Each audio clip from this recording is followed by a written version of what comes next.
Hello and welcome everyone, I am Madals and this is another StarCraft 2 England cast. Today I have got game 2 of a best of 3.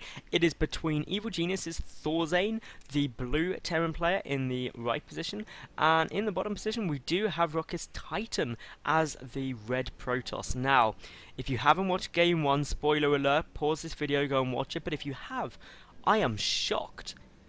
It was a proper good macro game, okay? But I was really saying, as I did say, EGThorZaIN was going to 2-0 this match, this best of 3, because EGThorZaIN is really good, but Titan played very well indeed, and EGThorZaIN just didn't have the response to that second push. He wasn't able to deal with it. I think his bold expansions early were good, but so was Titan very bold, and of course this now means going into game 2, EGThorZaIN has to win this to keep this series going, or he's out. Now, to be honest, if I was Titan, I would potentially be looking to do something very aggressive. Maybe something cheesy, because if I was in Titan's position, I know how good EGThorZaIN is, and therefore I would probably be thinking, was it a bit lucky game 1? Was I just better, or shall I just try and end this now? Because if I lose due to kind of an all-in, then it doesn't really matter, because I've got game 3 and I'm in the same situation. Whereas if I win with it, then yeah, I just beat EGThorZaIN. So that is really the two decisions you've got going there. EGThorZaIN, on the other hand, is really kind of on the ropes, because you want to keep that confidence as you do in any sport, and EGThorZaIN, if he's down a series to someone he potentially might not view as being at the same level, then he's probably a bit annoyed, frustrated at himself, because he played a good game, and therefore maybe he'll be a little bit safer this game. Alternatively, you have to take risks. You have to take risks at times to make things work. Both players, though, seem to be going fairly standard at the moment.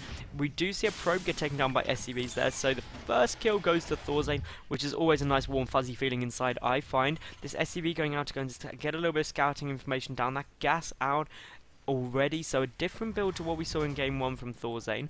Meanwhile, here for Titan, he's got the one gas out, he's getting the cyber core. No sign of an expansion out of either player yet. Looking at their minerals, they're not planning anything. A factory now coming down here for EGThorZaIN. Now this is amazing, initially screaming to me something like Hellions with drop Hellions, so you get the medevac out and you get the Hellions, and you use this huge amount of dead space to come in and decimate the Protoss player's mineral line. It's something I really like seeing done. Whether it will work, we'll wait and see. For the moment, though, Titan is just expanding.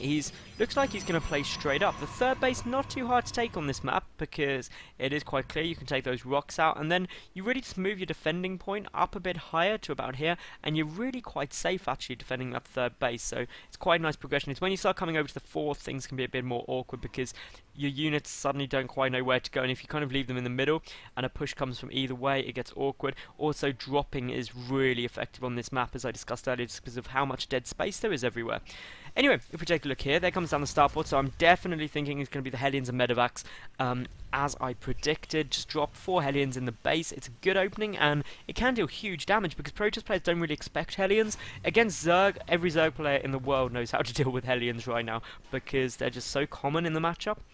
In TVP, it's not as common to see them. Now, these Marines, I love this movement forward. You might be thinking, what are they doing?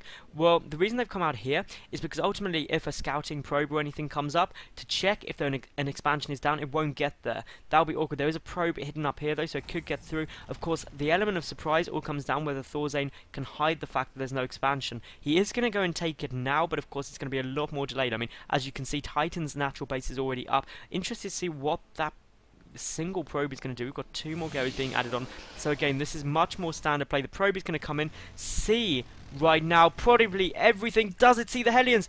Does it?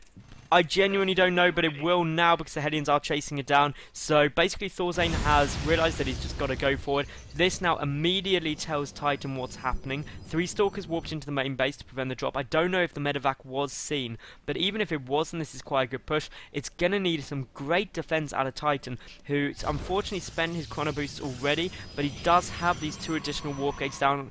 They are, well, just a couple of seconds off. Now, this is going to take a miracle to defend right now.